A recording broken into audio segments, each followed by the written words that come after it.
Bonjour et bienvenue chez Breise Motorsport. Alors il fait un petit peu froid au garage en cette période hivernale et je me suis dit qu'un peu de compagnie ça pouvait me tenir chaud. On va faire une vidéo concernant notre GT3 Cup. Vous avez l'habitude de la voir sur les circuits lors des compétitions, lors des courses d'Ultimate Cup Series. Là nous attaquons la révision. Maintenant que je suis bien réchauffé, on va le remettre à l'accueil et ça c'est le concours de Noël. D'ici là il sera peut-être gagné, lui et son collègue. On leur a pas trouvé de nom encore. Enfin si, les Bresounours. On va les remettre à leur place en attendant que les grands gagnants viennent chercher l'un de ces deux Bresounours. Sois sage.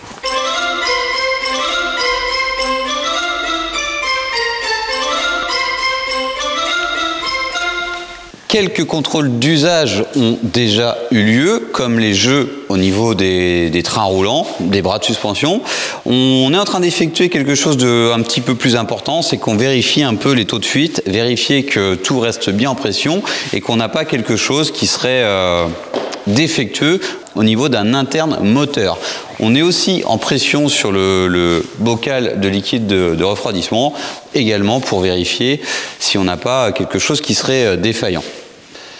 Et justement, on a des choses qu'on a l'habitude de checker tout le temps. Les freins, les disques, alors les jeux, on les regarde, hein, mais c'est pas pour un tout petit jeu qu'on s'inquiète de trop. Par contre, là, c'est le moment de s'en occuper et on a quelques rotules qui sont à remettre en état. On a également une partie révision d'amortisseurs. Il faut savoir que ce genre de voiture se compte en heures. On a un certain nombre d'heures déterminées pour les cardans. La transmission, c'est un truc tout bête, mais on n'a pas ça sur une voiture de série.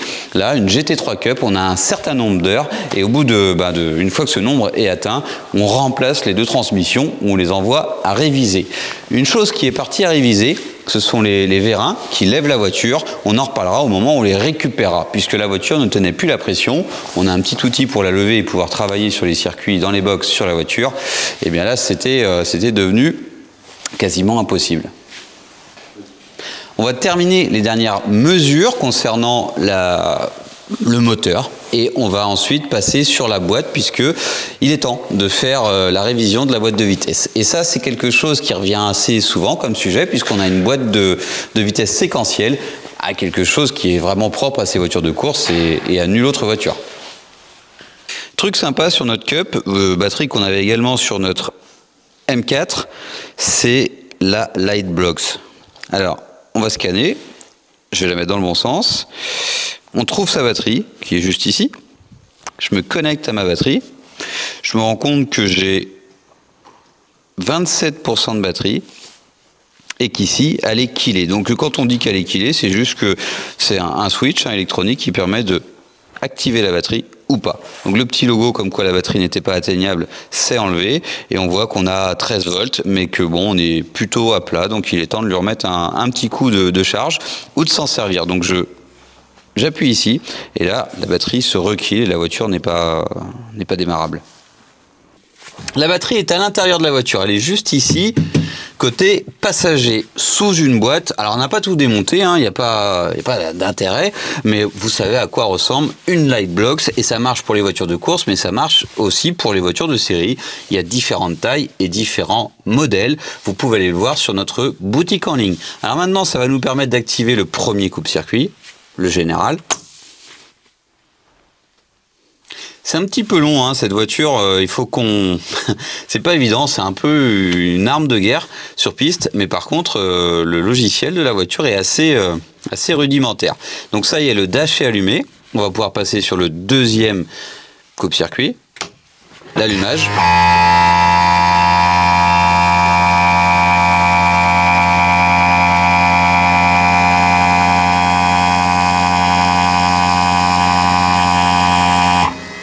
Ce bruit, c'est la pompe qui permet le passage des rapports. C'est une pompe c'est tout basique, mais c'est comme ça que fonctionne ce genre de voiture. C'est pas quelque chose d'hydraulique, c'est de l'air. Et le ventilo que vous entendez, c'est le ventilo qui permet à cette petite usine à gaz de refroidir.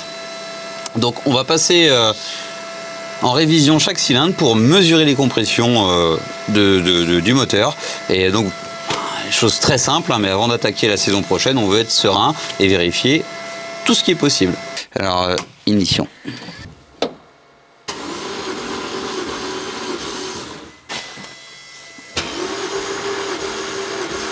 C'est l'occasion de parler de ce volant, puisque c'est une voiture, je vous le disais, assez efficace, mais parfois un petit peu rudimentaire sous certains angles. Les palettes au volant qui permettent ici de passer les rapports supérieurs et inférieurs, donc une de chaque côté. Ensuite, pas de commodo, donc on a pas mal de choses sur le volant, dont les essuie-glaces, les pleins phares, la radio pour communiquer avec Manon qui est dans les stands, ici pour pouvoir refaire un repère en fait par rapport à la quantité de carburant pour pouvoir notamment pendant les courses d'endurance, ce genre de choses. Ici c'est la marche arrière, donc c'est assez rigolo, on peut pas la passer autrement, donc c'est vraiment ici que ça se passe.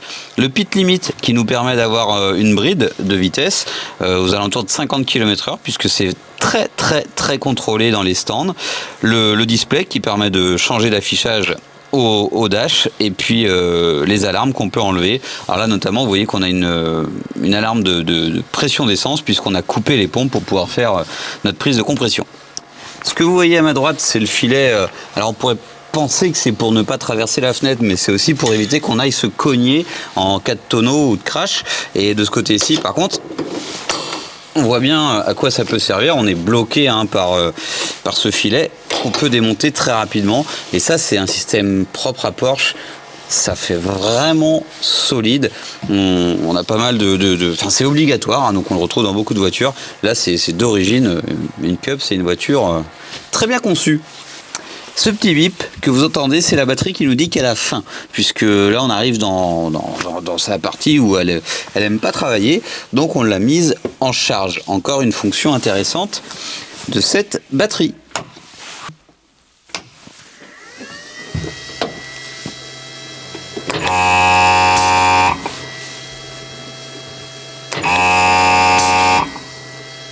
Finalement, vous allez peut-être la voir, puisqu'avec 27%, ce sera peut-être pas assez puissant. Alors, ce sera assez puissant, mais on a envie de l'aménager. Nous allons peut-être la mettre en charge.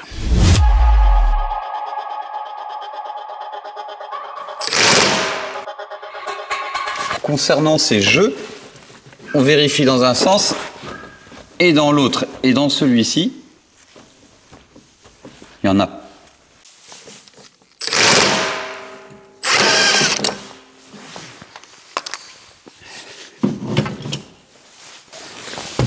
Avec la roue, on a beaucoup plus de force pour déterminer le jeu et le provoquer, mais sans la roue, on va beaucoup mieux voir où est-ce qu'on a un potentiel jeu.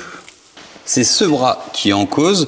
Bon, à noter qu'en passant par ici, le center lock, super pratique, c'est quand même quelque chose d'assez génial. Deux versions inversées côté passager, avec justement une couleur bleue et rouge du côté conducteur pour savoir de quel côté on doit inverser ou pas, puisque du côté rouge, c'est normal. C'est un petit peu bizarre au début de serrer les roues d'un côté et de les desserrer de l'autre d'une manière différente, mais on s'y habitue très bien et c'est super rapide. Et en course, on n'a pas envie de perdre de temps.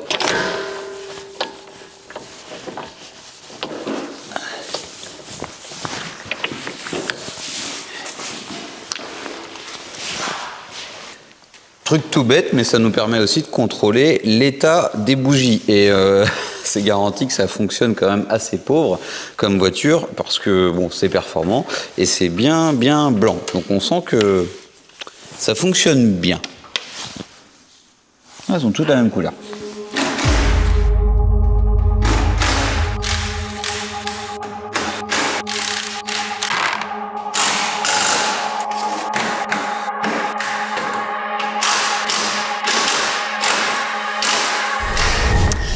On va démonter cette boîte de vitesse et vous allez voir, une boîte séquentielle, ça a un autre avantage que son fonctionnement hyper rapide, c'est aussi son poids, puisque c'est très compact et on va découvrir aussi d'autres choses. C'est fait pour être démonté. On est en course, de la même manière qu'on démonte une roue rapidement, on doit pouvoir démonter une boîte de vitesse de la meilleure manière qu'il soit et le plus rapidement possible.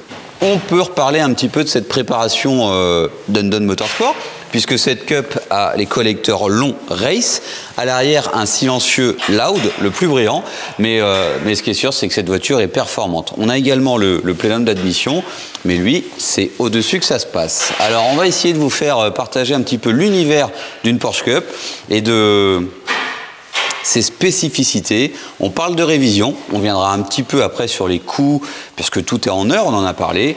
On a parlé des cardans et il y a aussi le moteur. On a fait une bonne partie des vérifications que l'on pouvait faire jusqu'à présent. On va en faire des supplémentaires, mais là, on tombe la boîte et on va parler un petit peu, je vous le disais, de cette facilité, cette rapidité, entre guillemets. Vous l'avez entendu, dans l'habitacle de la voiture, on a cette pompe qui vient actionner pas mal de choses. Alors, quand on va démonter, ça va être plus facile, mais alors, le petit vérin qui est actionné par cette pompe, on le voit, il est au-dessus.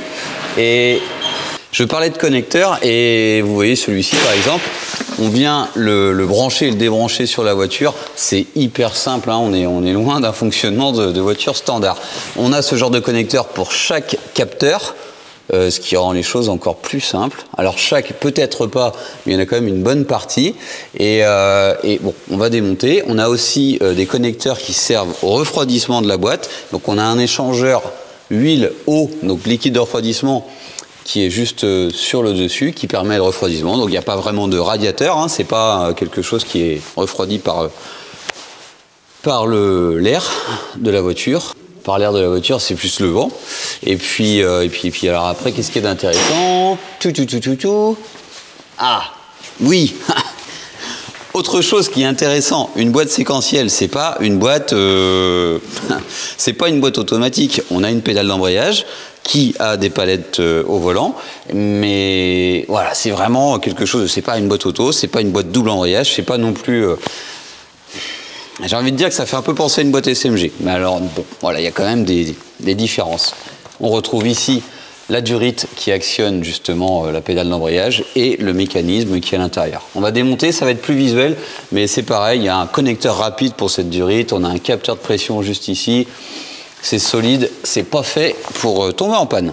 Ce support ici est en fait une entretoise qui permet de rattraper la différence d'auteur, de longueur, entre une boîte d'origine de 80 GT3 qui vient se fixer ici directement et le cul de cette boîte qui se termine ici. Donc là voilà, c'est vraiment une entretoise, ça permet d'adapter la boîte séquentielle à la place de la fameuse PDK.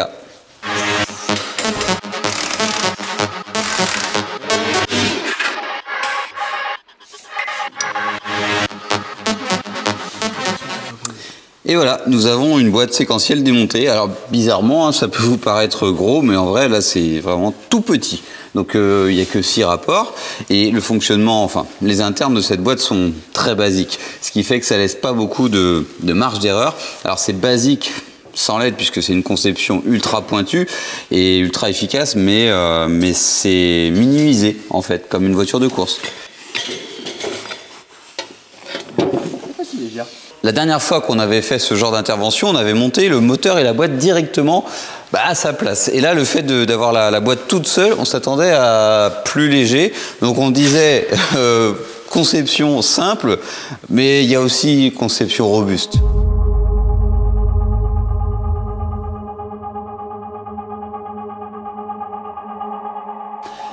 Ici, l'embrayage qui tue. Vous le voyez, c'est tout petit, assez épais, et le volant moteur, lui, est très très fin. Donc le poids de la voiture est gagné aussi par ces éléments qui sont mobiles, donc c'est ultra important. Vous imaginez que cette voiture n'est pas faite pour faire des manœuvres, parce que là, c'est clairement pas un embrayage, une fois que la vitesse est passée, on s'en sert plus. D'ailleurs, c'est juste pour démarrer en fait l'embrayage et ensuite les vitesses passent à la volée. Comme je vous disais, la pédale d'embrayage ne sert plus. Donc voilà, là, on va contrôler, c'est un petit peu bleu, mais je pense qu'en usure on est pas mal. Mais alors on parlait de contrôle, c'est dans cette boîte que c'est important de tout contrôler puisqu'elle ne pose aucun problème actuellement. Mais le coût de cette boîte de vitesse, c'est 40 000 € à peu près. Donc vous avez bien entendu, il y a des Porsche à ce prix-là, donc il faut réviser, pas le choix. Et ça, c'est quoi? Vous vous demandez sans doute, on pourrait penser que c'est le réservoir d'essence. Pour les gens qui savent, vous devez tout de suite avoir compris que c'est la bâche à huile en fait. C'est là que l'huile moteur est stockée, puisque vous le savez, ce genre de flat 6 n'a pas n'a pas le même fonctionnement qu'un moteur traditionnel. On n'a pas sous la partie, on va dire, bloc moteur, une réserve d'huile. Ici, on n'a rien du tout. On a un filtre à huile et un autre échangeur qui nous permet de refroidir l'huile moteur.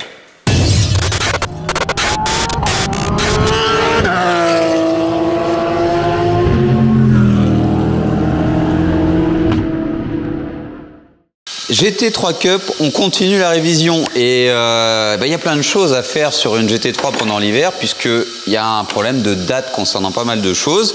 Luc est en train d'essayer d'accéder au réservoir pour enlever la poche de ce réservoir, mais on reviendra dessus tout à l'heure. On va comprendre comment c'est conçu et ce qui nous impose à le contrôler.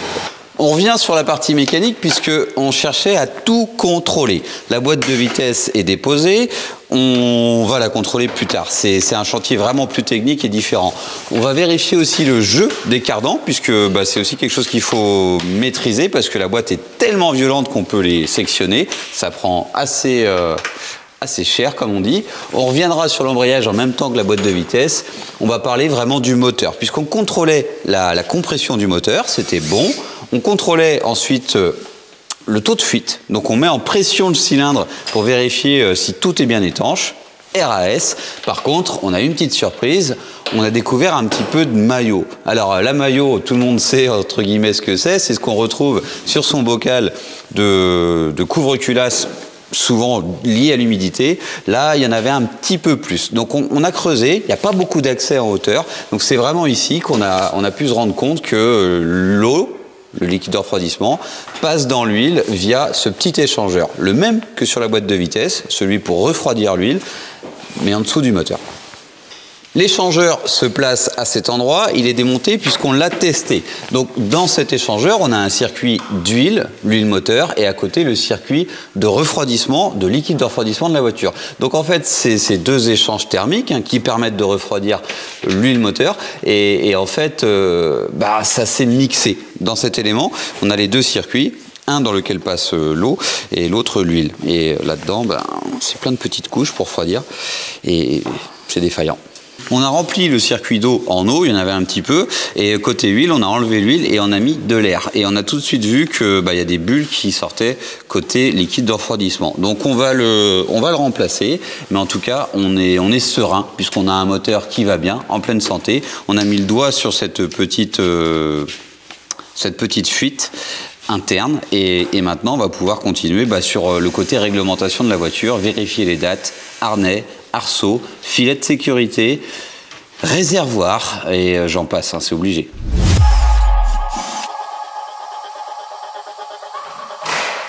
Le réservoir est démonté dans tous les sens du terme. On a sorti une partie de la voiture, la partie carbone qui contient la poche reste en place. Elle aurait pu être démontée, mais bon, on en fait, il n'y a pas de raison de le faire. Ici, donc cette poche souple, c'est la partie dans laquelle on va mettre l'essence. Dans cette poche, on vient mettre des mousses un petit peu à droite à gauche pour éviter qu'on ne déjauge. Ça permet d'éviter les mouvements du carburant. Et là-dedans, on vient mettre la pompe. Alors je dis la pompe, mais il y en a deux. Il y en a une petite, juste en dessous. Hop là.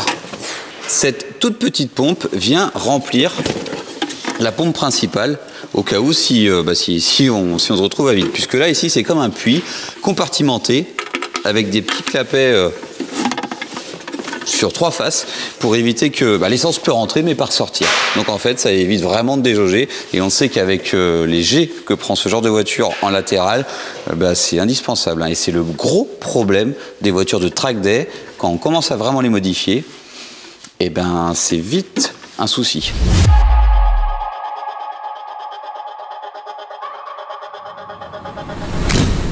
Révision de Cup, on continue. Et il y a quelque chose qu'on vous a montré lors des vidéos que nous faisons sur les circuits et pendant les courses d'Ultimate Cup Series, mais qu'on ne vous a pas montré au garage, puisque finalement cette voiture, au garage, à part la réviser, on ne fait pas grand-chose. Dans cette boîte, on a 3 petits cartons, et dans ces cartons, les 3 vérins qui lèvent la voiture. Et la facture. La comptable Manon à ce petit bout de papier, et ce petit bout de papier va nous permettre de chiffrer cette révision, puisque cette voiture, vous le savez, c'est une voiture de course, c'est une chose, mais avec sa boîte de vitesse et tous ces petits accessoires, et ça grimpe vite. Ici, alors ce carton-là, il n'était pas beau, mais celui-ci, c'est plutôt pas mal. On a la marque qui apparaît ici de ces vérins, qui sont révisés, hein, on ne les remplace pas, mais ça revient avec des boîtes toutes neuves. Et c'est vrai que dans le milieu de la course, on néglige pas, et on néglige rien du tout, et on n'a pas le droit de passer à côté de quoi que ce soit, il faut que ça fonctionne. Finalement, dans cette révision, il y a beaucoup de sous-traitance. Nous avons beau avoir un panel de compétences assez large, il y a des choses qu'on ne peut pas faire soi-même, notamment réparer ces petites bêtes qui nous reviennent, alors pas toutes neuves, mais presque. On voit que le tampon ici, alors ça c'est vraiment la partie qui va sortir pour lever la voiture, on voit que ça n'a jamais touché le sol, donc c'est neuf. Et c'est vrai que je n'ai pas analysé la facture, je l'ai tout de suite amené à Manon, mais je peux quand même y jeter un œil pour savoir ce qui a été fait exactement. Je vais retourner chercher la facture.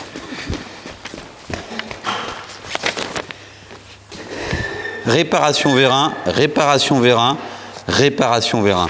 À noter que nous avons 2 vérins qui ont coûté plus cher en révision que le 3e. Alors celui-ci est déballé. Alors par contre, est-ce qu'on a une référence pour savoir lequel? Effectivement, on a un numéro de série. Et c'est assez intéressant parce qu'en général, on ne partage pas tout ça avec vous. Donc on regarde un petit peu plus près. Et effectivement, on a un numéro de série qui est juste ici. Donc on peut savoir lequel a coûté plus cher à réviser que l'autre. Alors à noter que les 3 vérins, alors on a 2 vérins similaires, ça peut aussi expliquer, parce que là, celui-ci aussi est neuf, ça peut expliquer la différence de prix, c'est aussi qu'on a un vérin qui est plus gros. Celui qui est à l'avant est plus petit, et ouais, les 3 patins sont neufs, donc on le savait, hein, ils étaient déformés, on n'a pas pu vous les montrer avant, c'est dommage, mais on en avait vraiment qui étaient abîmés. Bon, la différence de diamètre est assez frappante, hein. On peut facilement voir que c'est pas du tout la même chose parce que la force à lever n'est pas la même. Les 2 arrières, eh bien on a la moitié de la voiture, mais surtout la partie avec le moteur. À l'avant, on n'en a qu'un puisque c'est assez vite quand même sur une Porsche. Pour ceux qui connaissent, vous savez déjà à quoi va servir cette bouteille et ses skates. Mais pour ceux qui ne connaissent pas, c'est vraiment c'est une bouteille de plongée sur laquelle on a un détendeur pour gérer la pression et le débit d'air, et ici on a une lance qu'on vient brancher sur la voiture. Donc c'est ici sur le côté, beaucoup de gens nous demandent à quoi ça sert, on va vous faire la démonstration à la fin pour tester tout ça. Ensuite le skate, c'est ce qu'on met sous la voiture pour éviter de la déplacer, puisqu'on ne vous a pas montré, mais c'est vrai que déplacer une cup, ça braque pas. Avec le setup châssis, la géométrie qui est très agressive au niveau des angles, hein, le carrossage, le parallélisme, eh bien ça ne se déplace pas comme ça. Donc on la monte sur ses skates et ensuite on peut en faire n'importe quoi, comme un caddie.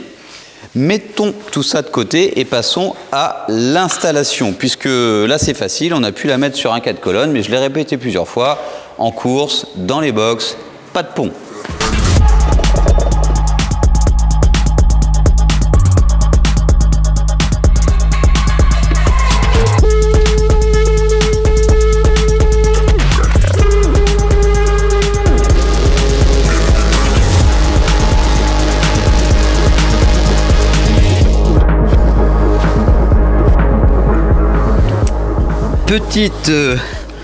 Pour bricoler une voiture, c'est pas facile. Alors imaginez qu'il n'y a pas de pont, donc ce qui rend pas les choses faciles, mais là vous imaginez bien que certaines choses sont très accessibles parce qu'on n'a pas de garniture et ça simplifie quand même bien les choses, mais par contre on a un arceau, il y a plein de choses qui sont propres à la sécurité, qui font perdre un petit peu de temps et pas mal d'accessibilité. Donc ça y est, c'est monté, 3 vers 1, ça va vite.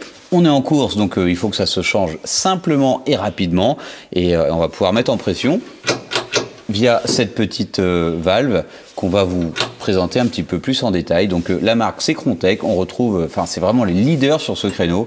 Il faut savoir que ils font pas mal d'autres choses, hein, mais c'est quand même leur créneau.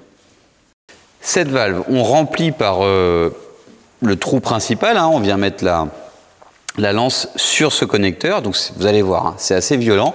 Et ici, c'est en fait pour pouvoir la dégonfler. Donc on appuie ici pour la dégonfler gentiment et qu'elle se pose sur ses roues quand on n'est pas pressé. Et quand on change les pneus lors d'une course d'endurance, eh ben, on tire ici et là, elle tombe d'un coup et c'est parti. Cette bonbonne, donc il y a beaucoup de pression, hein. Vous imaginez que pour lever une voiture comme celle-ci, qui fait un petit peu plus d'une tonne, rapidement, en quelques secondes, je vous le disais, eh bien, il faut que ça envoie. Et là, ici, on a une petite voiture, mais on a des voitures qui sont bien plus lourdes.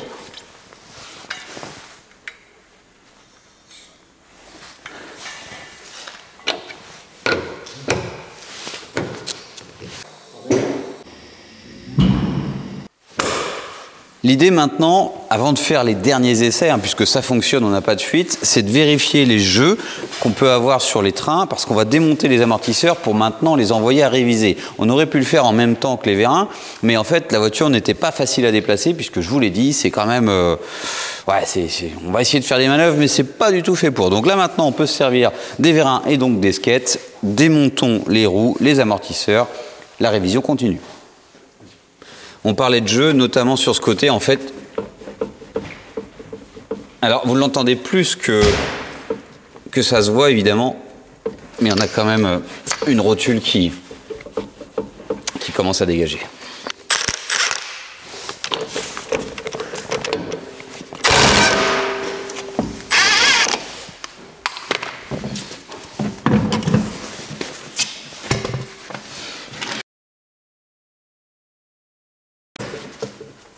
Vas-y.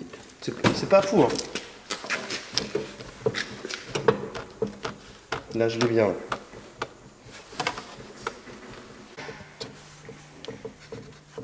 T'es sûr que c'est ça? C'est pas le roulement ou un truc comme ça? Le roulement? Ah non, non, tu le sens vraiment... Petite rectification, en fait, c'est pas la rotule extérieure côté roue qui a du jeu, c'est la rotule intérieure côté berceau. Maintenant, on fait le tour en fait, hein, pour trouver les jeux sur la caisse. Et ici, c'est pas une rotule, c'est un amortisseur qui a du jeu. Alors c'est infime, mais faut que ce soit précis. C'est pour ça que ces voitures sont efficaces. Et donc, quand je parle d'amortisseur, c'est la tige qui a du jeu dans le corps. Il y a du jeu là aussi. Oui, mais c'est pas pareil, c'est pas le même. Là, c'est la rotule, non? Oui.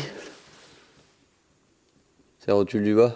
Alors là, on est moins content puisqu'on a un petit jeu et c'est une rotule. Et cette rotule fait partie d'un bras de suspension, mais qui est à l'avant bien plus gros qu'à l'arrière. Et chez Porsche Motorsport, ça pique. Ah, c'est trop flagrant en haut, mais il y en a un peu en bas aussi. On parle de budget et il y a des choses qui sont assez déroutantes en fait, puisque rappelez-vous, quand on était au NURB, on a été chez Manthey Racing, mais dans le département compétition, pour aller récupérer le pare-choc de cette voiture suite à l'accrochage avec la Lambo. La Lambo, ouais.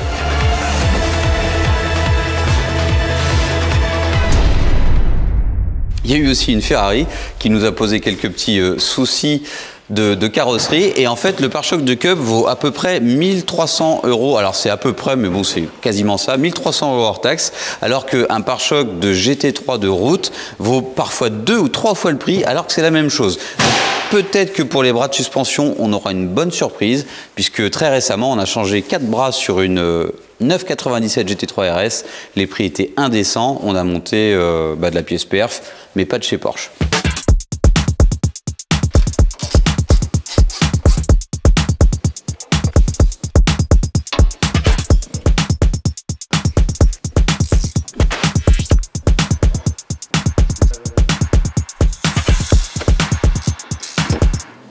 La Porsche Cup, c'est une coupe de marque et c'est aussi une bonne école, puisque vous attendez peut-être à avoir quelque chose de compliqué. Alors pas que ce soit de la gnognotte, hein, bien au contraire, vous allez le voir, les tiges d'amortisseurs sont conséquentes et les internes, ça on va pas le voir ici au garage, sont efficaces. Mais pas de réglage de compression ni de détente, tout se joue au réglage de hauteur de caisse.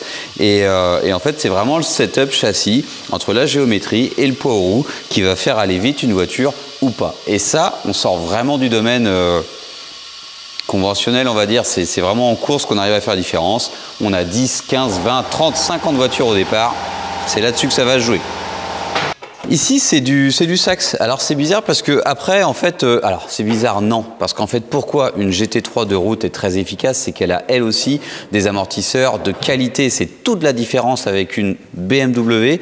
Ça, c'est la rigueur de Porsche. En fait, une GT3, ça arrive avec un kit d'amortisseurs quasiment identique à celui-ci. On n'a pas de coupelle rotulée en haut, on n'a pas de ressort sphérique, mais par contre, on a un amortisseur de qualité avec un vrai corps. L'évolution en fait sur la gamme Porsche, puisqu'on parlait de la route, et donc voilà, on a quelque chose qui ressemble à ça, un combiné fileté de qualité. Ensuite, on tombe sur la gamme compétition, ça y ressemble, un petit peu différent, mais là on parle de la coupe de marque d'entrée en fait chez Porsche. Il y a les Caïmans, et les Caïmans sont pourvus d'un kit MR. Alors ici, que je sache, c'est pas le cas. La voiture n'a qu'une configuration possible avec quelques petits upgrades au fur et à mesure des années et des compétitions qu'elle peut faire, comme ces petits splitters sur le pare-choc qui sont pas autorisés en Carrera Cup. Et ben le kit MR sur la GT4, c'est un kit KW compétition. Donc pourquoi on vend beaucoup de KW ici au garage et on aime la marque, c'est que si Porsche roule avec en compétition, c'est pas pour rien.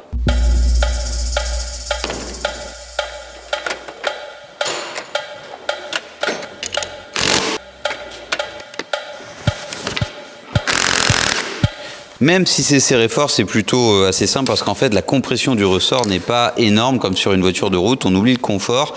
Là, c'est vraiment la pression qui est importante. C'est marqué d'ailleurs, le tarage des ressorts est très important. Donc, on va tout démonter puisqu'on envoie à réviser les amortisseurs tout nus.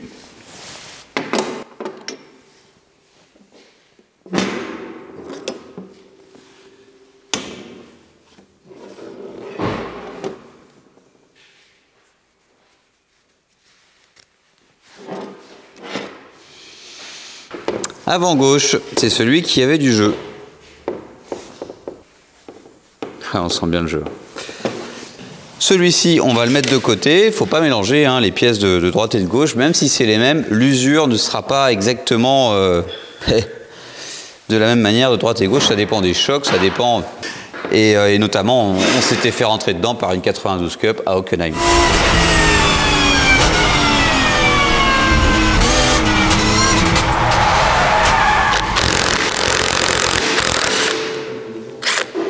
Alors je le répète, ne faites pas ça chez vous sur des amortisseurs standards. Là, il n'y a rien pour comprimer le ressort. Il y a eu des blessés. On peut aussi vérifier le jeu et l'état de cette rotule, qui est la coupelle. Et franchement, la voiture est légère, mais il y a plein de pièces très très simples. C'est de l'usinage de qualité, c'est de l'alu. Mais du coup, ouais, c'est ça qui fait que la voiture est performante.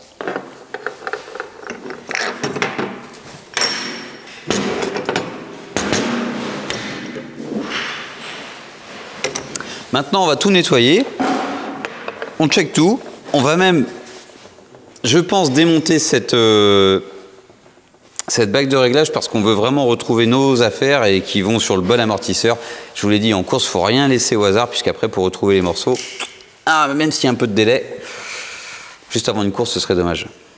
Nous allons les nettoyer avant de les expédier. Démontons maintenant les amortisseurs arrière. C'est assez simple, mais bon, on y est, on vous montre. Allez, on retourne en boîte ou en cage et on va déposer l'amortisseur arrière droit. Je veux bien mon petit chiffon pour faire du ménage en attendant.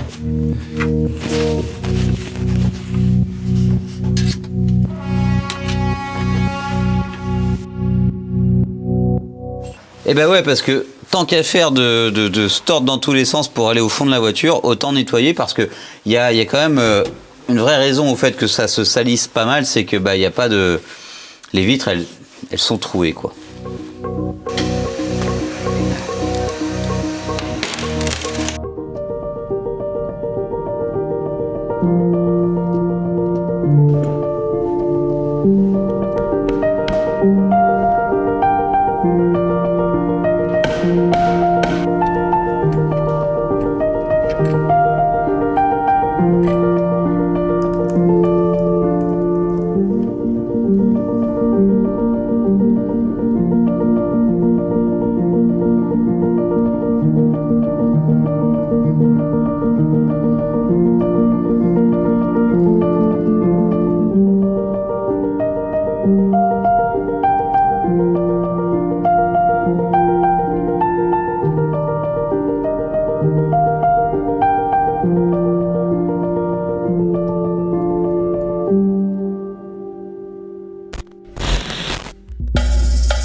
La Cup, ça continue et le moment est plutôt bien choisi pour parler de Porsche au garage puisqu'on a une Turbo S en 91 phase 2 juste ici, en prépa stage 1, avec une suppression de silencieux arrière, c'est inédit, vous pourrez voir ça aussi sur YouTube, et un filtre à air BMC, c'est plus basique, à savoir que la transition est intéressante puisque là-dessus aussi, on a un filtre à air BMC.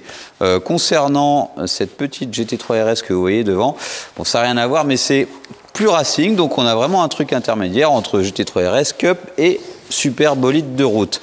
La révision, c'est ça, c'est ça qui nous intéresse aujourd'hui. On est en train de réviser les étriers. On a reçu le réservoir, on va le réassembler devant. On va pouvoir en parler et on va commencer à étaler un petit peu le budget, sachant que c'est quand même une petite révision. La boîte est réassemblée, on l'a ouvert, on a remplacé les joints, on a contrôlé les pignons, c'est assez intéressant. Et on a aussi démonté les amortisseurs qui sont de retour, puisque eux aussi sont partis en révision directement en Allemagne. Donc réservoir en Allemagne, les amortisseurs en Allemagne et la boîte de vitesse, on a fait le contrôle ici au garage. On démonte les étriers, donc on démonte les pistons, on vérifie leur état et on contrôle l'étanchéité. Un autre truc, alors ça c'est le mètre-cylindre de frein, on remplace les joints. Donc c'est tout bête, vous voyez, c'est marqué AP Racing, c'est un sacré mix finalement de pièces puisque AP Racing au mètre-cylindre et on a des étriers PFC. Donc on vous montre tout ça, on va aussi un petit peu parler de l'embrayage.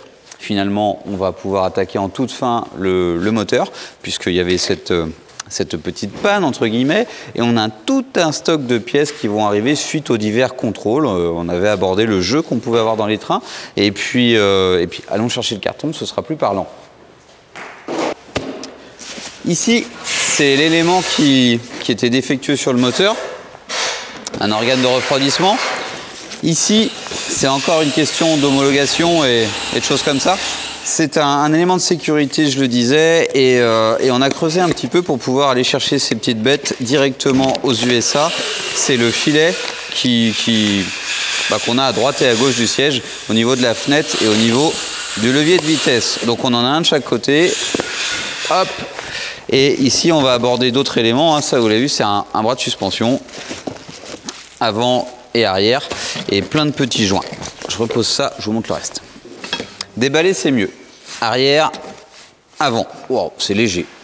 Par contre, c'est cher. On reviendra sur le budget à la fin. Des petites goupilles rouges, toutes neuves, toutes belles pour aller sur le pare-choc avant, le capot, pardon. Alors, des joints de partout, surtout des joints. Et puis finalement, encore des petits cils en bloc pour la plaque en dessous du moteur. Et puis, je vois pas ce qu'il y a dedans, mais c'est juste des petites bricoles de rien du tout.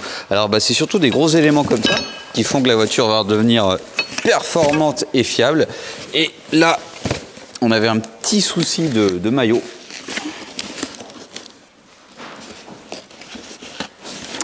On n'a pas envie de casser le carton puisque on se dit qu'il doit valoir un certain prix vu le budget du morceau.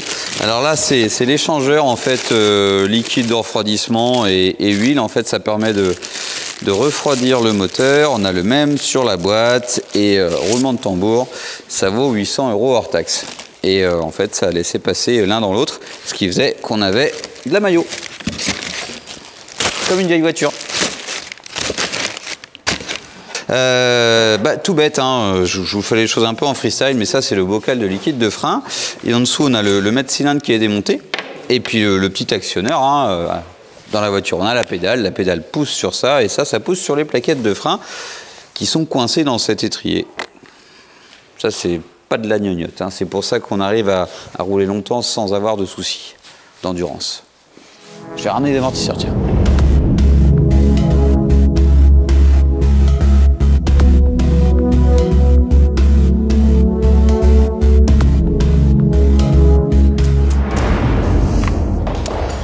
Les amortisseurs, un arrière, un avant, c'est réassemblé, c'est révisé, c'est tout beau gosse. Je vais les remettre sur la table, on va les installer après.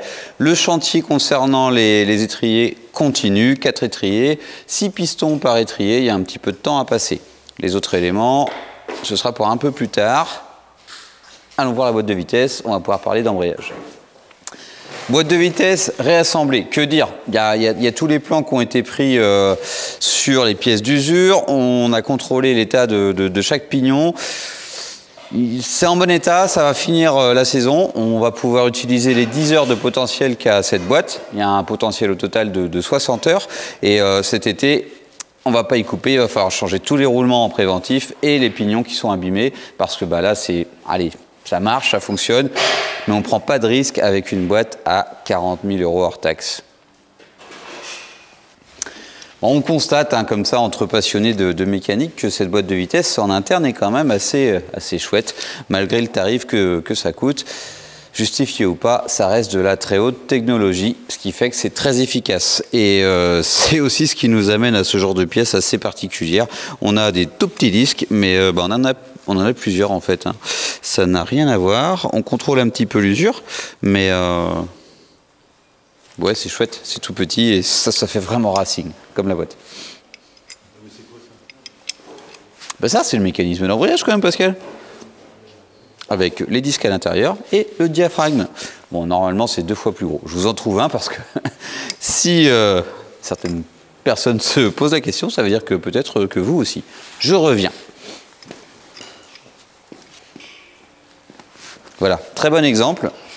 9,91 cup et M3,46. Donc là, on a le diaphragme hein, des deux côtés. Et puis les disques. Enfin, là, il n'y en a qu'un. Hein. Là, il y en a 1, 2, 3. 3 disques. On peut monter ça sur une M3,46, mais pour faire des courses.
C'est le moment de presque conclure cette vidéo et d'ailleurs n'hésitez pas puisque quand cette vidéo va sortir ça va être le début de la première manche d'Ultimate Cup Series et ce sera d'ailleurs les 5 ans de ce championnat. On a fait beaucoup de choses et finalement on a repoussé la plus grosse partie financière puisqu'on parlait de budget. On est sans la révision totale de la boîte, juste du contrôle et du remplacement de joints à 10 000 € TTC, hors tout le temps qu'on a passé. Donc imaginez le budget si il faut ajouter les heures de main d'œuvre et puis la réfection totale. Donc on refera sûrement un petit point à l'intersaison en fait cet été et on révisera là pour le coup la boîte de vitesse puisqu'on aura atteint le nombre d'heures. On va remplacer les plaquettes de frein. Hop, je reviens. Je vous épargne un petit peu ce remplacement, hein, c'est quand même assez basique. On va la faire craquer, on va régler la voiture, on va refaire le poids aux roues, hein, refaire la géométrie puisqu'on a tout démonté. Et puis c'est parti, on se relance dans une 4e année et on remet notre titre en jeu en Ultimate Cup Series. Kenavo.